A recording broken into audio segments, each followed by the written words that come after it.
Oi, what's going on, boys? So today's video, of course, you can probably tell by the title, it's going to be a little bit of a server comparison video, me talking about the difference between NA, OS, Korea, and Europe. I've played on the 4 world's best renowned servers.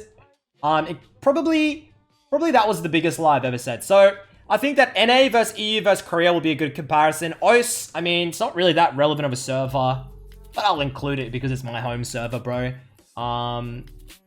Today, I'm going to be featuring also a new strategy. Smite mids are back, I think. Players like Showmaker, Doper, right now are running a lot of Smite mids. And the main reasoning behind it was... What the fuck are these essays being typed in my lobby, bro? The main reason is Runic Echoes became cheap as fuck. I think they decreased the price by like 200 gold. So now you just run Smite in your mids. I think Showmaker was doing it on Unsealed Spellbook Orianna, Doper doing it on Zoe. I think it can work on a couple of different champions. It's mainly for the APs, of course. Like, I'd love to bring back Smite mid Aatrox, but I think it's mainly just back on AP mids. Things like the Echo. I'm gonna bring out a little bit spicy. I'm playing in Platinum or something. This is my tester account. Today's video, I'm not gonna be talking that much about gameplay. I'm just gonna be having a yarn, talking about the server comparisons, talking about future plans, future trips, all that good shit. Let's get straight into the game. Start popping off. So as you guys can probably tell, I'm back on the O server. And we chilling, man. We had a beautiful trip to EU. Peak LP was 333 points. Grandmaster. I was 10 points off Challenger, bro. I had 1 month to hit it. Initially, I thought I had more time, but my trip got cut short. And within the last week, I hit 333 points. And the day before the Challenger cutoff was 325. So if I hit those points the day before, I think Mo hit Challenger with 325.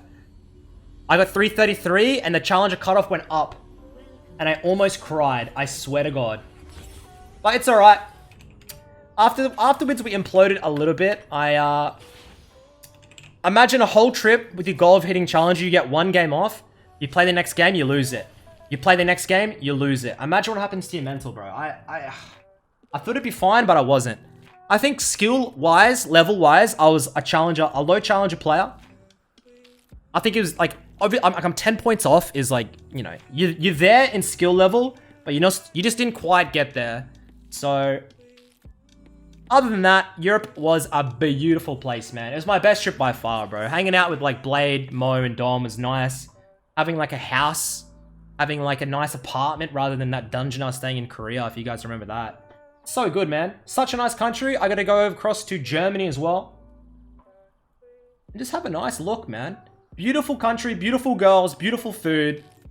Absolutely scrumptious 10 out of 10 trip. Would do again. Alright, so as we get into the game, I just want to quickly, like, this style, your early game is a little bit weaker, because you're not running Ignite, you're not running Flash. Just be fucking careful, alright? Alright, bruv? When it comes to server comparisons, let's make a scale 1 to 10. 1 being like Zimbabwe server, 10 being like the perfect ultimate server. OS is a 4. NA, let's put NA 5.5. US is probably an 8 and Korea is a 9. That would be my overall comparison. That would be my overall rating, okay? And that rating is based on quality and also difficulty of climbing, okay? Sheesh, you hurt. Man, you're a psychopath, maybe?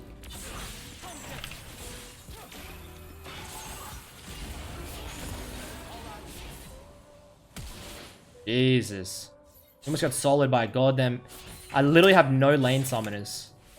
Yeah, as I was saying, guys, I think that Korea is still definitely harder than... In my opinion, Korea is harder than EU. The game quality was higher. Why? What do you get out of this? The game quality was harder in Korea, and the high elo games were higher quality. But in saying that, when it comes to mid lane like ratings, OS is a 5, NA, I would put maybe 5.5. I think NA and OS mids are very, very close. I'd put EU 8 and Korea at 8. I think that Korea and EU mids are almost equivalent. Their skill levels are pretty much 1 and 1 in my opinion. Of like, the master mids in EU feel like master mids in Korea. The problem is, EU junglers and like supports I feel are pretty weak. Korean junglers and supports are fucking OP, bro. Easily the strongest role in EU mid. Strongest role in Korea, jungle and support. Hands down.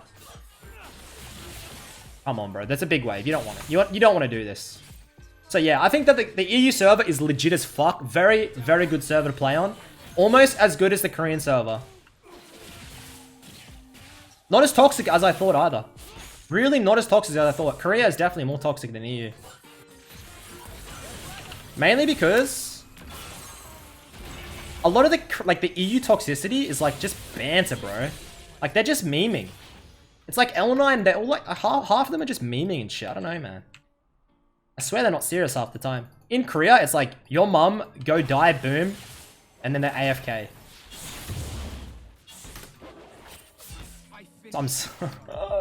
Jungle mains everywhere are stressing. They're going, Smite meta? Is it back? Fuck you. Dude, fuck off. Lovely. Brilliant. I'm sorry, jungle mains. This strategy is back. Oh no, he's gonna commentate. Oh, we're at a war here. We're in an absolute war. I think he may be running it. And he is. And he is running it. Lovely. Now this is going to be an experiment. And might be another run down. Looking like it. This is going to make the game... Okay, I mean, okay, this is perfect. This is actually going to make the game difficult and entertaining. And also my boy Sedge will be getting a permanently banned account. So yeah, I think for future guys, the next month or so, I'm going to be starting a new account, level 1 account. And I'm going to be grinding, man. I'm going to be grinding for rank 1. I need to improve. Like, I was like a couple points off Challenger in EU, and I got like... I feel like my skill level was Challenger, but I want to be better than that. I want to improve a little bit, man. I want to be getting into like top 50 ranks and smashing up. But I want to improve a little bit, do a rank 1 and OS grind. Go over a lot of my VODs, a lot of my replays before Brazil or Korea. So I think, yeah, rank 1, followed by Pokemon series. I know a lot of you have been asking for Season 3 of Pokemon. One of my favorite series to do. Following Pokemon, I'm thinking Brazil or Korea, bro. Just straight there.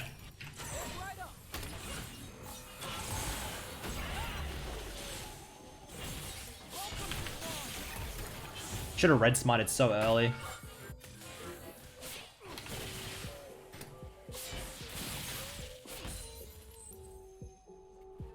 And kill.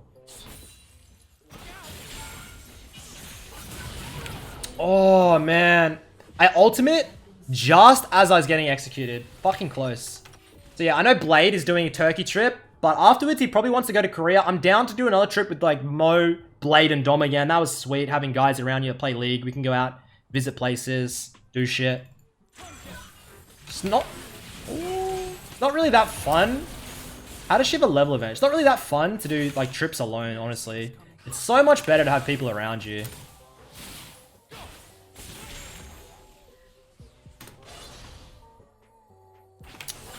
Oh, you bitch.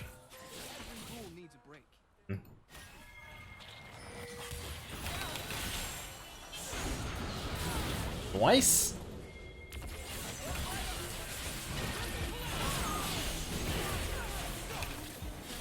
What the fuck? Works out. Man. Yo, dude, this is why it's good, bro. Like, this item is so cheap. It's so cheap. And it gives me so much AP. Gives you 80 AP, 10% CDR, 300 mana. Like, you don't have to be a scientist to understand, like, that's pretty fucking good. Compared to, like... What is it for a goddamn... 3,200 for Ludens, that only gives you 10 more AP? Imagine how... Oh shit, I've made a mistake here. Imagine how much earlier you're hitting these item spikes. I feel like I win this, but... No ultimate's risky. And watch. You can get the one-shot backlines. So early.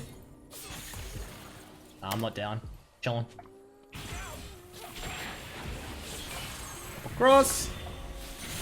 Thank you very much, Serge. Mind if I do? I get it.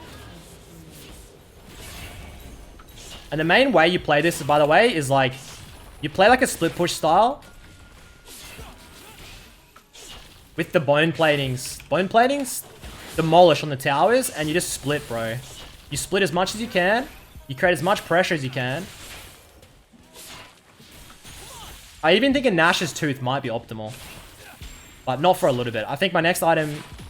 I think I go Proto, Lich, then Nash's Death Cap, maybe? Or maybe just full build it, because my full build is becoming so quick. Maybe full build it, and then just sell the boots for Nash's.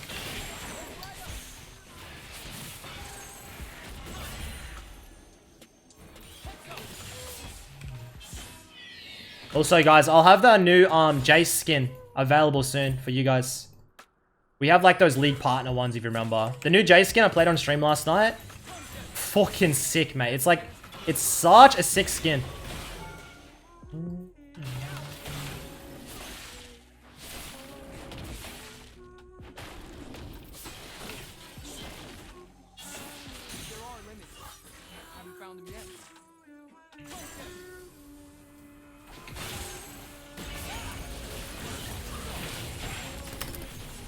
I keep forgetting to pop my red smite. I don't really jungle that often.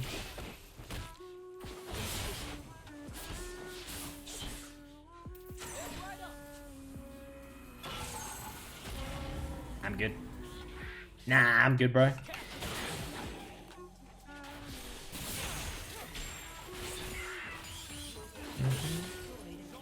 I'm gonna give it a 7 or 8 out of 10. Aatrox is 10 out of 10 right now. Just in general, the champ's broken. Smite Echo, I'm gonna give it a nice 8 out of 10. 9 out of 10 with Rice, to be honest. But yeah, wait, boys, where do you want me to see me next? Do you want to see me Korea, China Super Server? Or Brazil? I don't know. Dom and Blade kind of wanted to go to Brazil. Mo was kind of like, yeah, let's just go to Korea. I mean, Brazil? Will I die in Brazil? I'm gonna do a favela stream. Holy mother. Ult!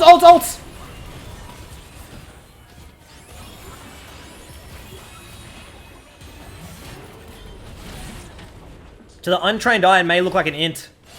But I was literally just setting up for this Darius. Yuumi is such a dogshit champion. This is the new champion release process. Day 1, new champion. Shit win rate. Reddit complains. Riot buffs. Day 2, the buffs go through. People still don't know how to complain. People like, this champion shit. Day 12, people have practiced the champion, find out the perfect matchups, the combos. Everybody goes, this champion is completely bullshit strong. Nerf it. It didn't need the hotfix buff. Every time it happens, guys. Fact. I reckon Yuumi is broken. But people just don't really know it yet. Happens every time. Riot just gets peer pressure and like buffing it instantly when it has a bad win rate. Whenever these awkward champions come out, think Ivan. People go, like, even Aatrox. People go, dogshit champ, it's so trash. Give it a little bit of play time, bro. I'm sure you can make it work. Oh shit, a Vayne. Am I scared? I really... Okay.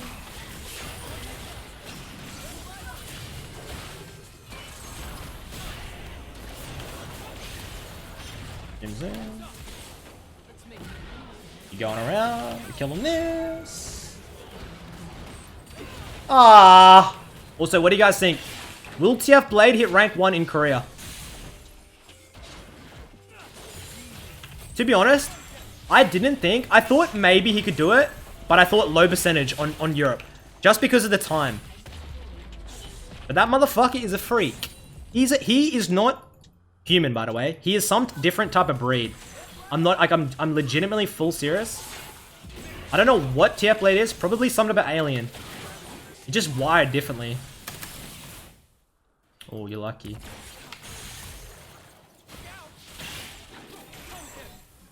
Yeah, you want some?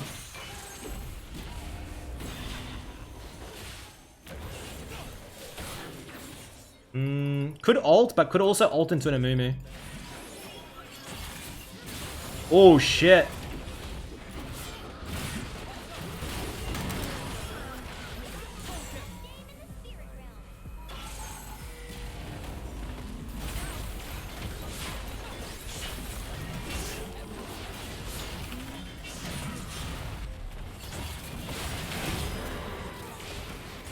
May or may not have been trying to KS that. What a mediocre game. But yeah, I just wanted to have a bit of a yarn with you boys of what's happening, what happened, future plans, server comparison. Not really that much of an educational game today, just kind of like me having a yarn with you boys, explaining what's happening and explaining just how the servers are different in comparison. I actually really liked EU, man. Like, I got a verse. Like, when I went to EU, there wasn't that many mids I wanted to verse, but I ended up having the opportunity to verse Magi Felix, Lider. Absolute freak that Lider guy is, man. Trust me, he's a freak. Who else did I get a verse? Humanoid, Larson. What other names can I think of that are really good players? I think Upset was a very good player. Just trying to think of other people that stood out. There wasn't that many standout performances. Like, the difference between EU and Korea, guys. In Korea, no-name players in like low masters could just have a standout performance. You go, this guy is the best player on that champion I've ever seen. In EU, when people were like popping off, most of the time they're pros or they're already established names. They're not just random no-names. And then people in NA just don't pop off. Like, no offense, there's just no big standout 1v9 performance. Like, people like TF Blade and shit will, but they're established names. The best thing about Korea is like the no-names will just they'll just hard stomp you, bro. And they literally are not a pro. They're not getting paid. They're just playing the game. Doesn't really happen that much in EU and doesn't happen at all in NA or OS. Like, OS is 100% no. Even the pros don't like do the standout bullshit. So yeah, hopefully you've enjoyed this new little strategy. Hope you've enjoyed me just having a bit of a talk to you boys about what's happening and server comparisons. So if you liked the video, drop a like. If you didn't and you have no friends, drop a dislike. And also, just quickly, guys, before you go and try some new games, take note, I built incorrectly this game. I watched the VOD just then, and I was like, fuck, I've trolled you so hard. Do not buy the jungle item components first. You buy the Fiendish Codex, and then you get the jungle item. Because if you get the jungle item, you're going to get that Monster Hunter, and you're going to get 4 CS, 4 gold per CS. Do not do this. I griefed hard. I admit it. Please don't do this in your games, guys. You're trolling your team. Get the Fiendish Codex, then get the jungle item and skip that Monster Hunter bullshit because you stop getting it when you complete the jungle item. So go and have fun with this in your games, but just remember that build path, it's pretty essential.